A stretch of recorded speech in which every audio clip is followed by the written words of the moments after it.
সুপ্রিয় দর্শক, এবার সবার সামনে সুপারস্টার শাকিব খান ঘোষণা দিলেন বিয়ে করলে অপুকেই করব।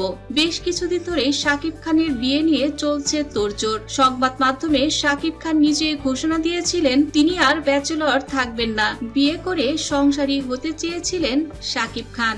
তবে কাজের ব্যস্ততায় শাকিব খান 2024 সালে এই ঘোষণা দেওয়ার পরও অনেকটা দিন পেরিয়ে যাওয়ার পর এবার বিয়ে নিয়ে আবারও সংবাদ মাধ্যমে মুখ খুলেছেন জনপ্রিয় সুপারস্টার শাকিব খান। তিনি বললেন, আর সময় নেই, এখন আসলে আমার একটা সিদ্ধান্তে আসতেই হবে। অপুকে খুব দ্রুতই আমি ঘরে তুলব। শাকিব খান এবার অপু বিশ্বাসকে বিয়ে করে সংসারী হবেন, এমনটি কথা দিয়েছেন গণমাধ্যমে। জানা গেছে সুপারস্টার শাকিব খান এবার রোজার ঈদের পরেই অপু বিশ্বাসকে বিয়ে করে সংসারী হবেন।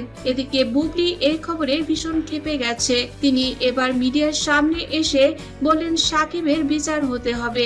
শাকিব খান আমাকে ঠকিয়েছে, চরমভাবে অপমান করেছে আমাকে শাকিবকে আমি কোনোদিনও ক্ষমা করব না। এদিকে জানা গেছে শাকিব খানের ছোট সন্তান শেহজাদ খান বীর অসুস্থ ছেলের পাশে তেমন নাকি দায়িত্ব পালন করছে না শাকিব। শুধু একবার দেখতে গিয়েছিলেন এবং হসপিটালে টেস্ট করতে বলেছিলেন শাকিব খান। তার সকল দায় দায়িত্ব তিনি আব্রামের জন্যই পুরোপুরি পালন করেন।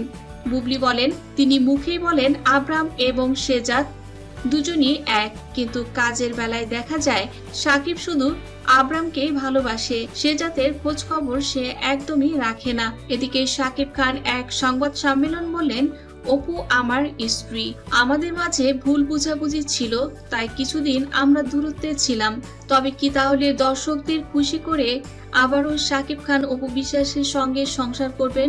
দর্শক, বিস্তারিত সবই বলবো, তার আগে ভিডিওটি সম্পূর্ণ দেখুন। আমরা জানি শাকিব খান এবং অপু বিশ্বাসের মধ্যে বেশ কিছু ভুল বোঝাবুঝি ছিল, কিন্তু গত বছর শাকিব খান অপু বিশ্বাসকে নিয়ে যখন আমেরিকাতে একসঙ্গে থেকেছেন, এক হোটেলে থেকেছেন এবং ঘোরাঘুরি করেছেন, সেই চিত্র তারা নিজেরাই গণমাধ্যমে শেয়ার করেছেন।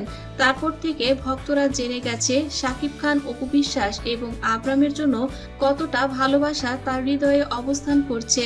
আর সেই সূত্র ধরেই এবার শাকিব খানকে বিয়ের কথা স্বীকার করেছেন নায়িকা অপু বিশ্বাসও। তিনি বলেন, আসলে আমাদের দুজনের পক্ষ থেকে এই ডিসিশন এসেছে। শাকিব আর আমি খুব দ্রুতই সংবাদ সম্মেলন করব, সেখানে আমাদের বিয়ের ঘোষণা দেয়া হবে।